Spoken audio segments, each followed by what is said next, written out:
তীব্র দাবদাহ উপেক্ষা করে প্রচারে ঝাঁঝ বাড়াচ্ছেন কাটোয়া বিধানসভার বিজেপি প্রার্থী কৃষ্ণ ঘোষ।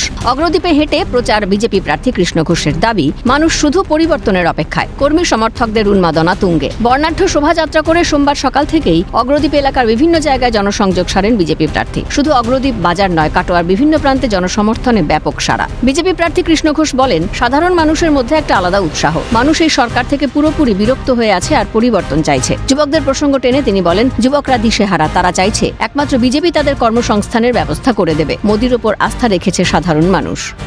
প্রচার সারলাম সকাল থেকে।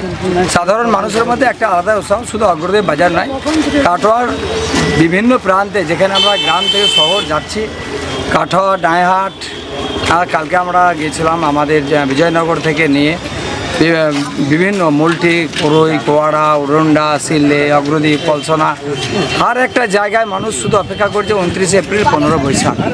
কারণ মানুষ এই সরকার থেকে পুরোপুরি বিরক্ত হয়ে আছে আর পরিবর্তন চাইছে। কারণ যুবকরাও চাইছে, কারণ যুবকরা দিশেহারা, তারা চাইছে একমাত্র বিজেপি যদি আসে তাদের কর্মস্থানের ব্যবস্থা হতে পারে। মোদিজির ওপর আস্থা ওনারা রেখেছেন।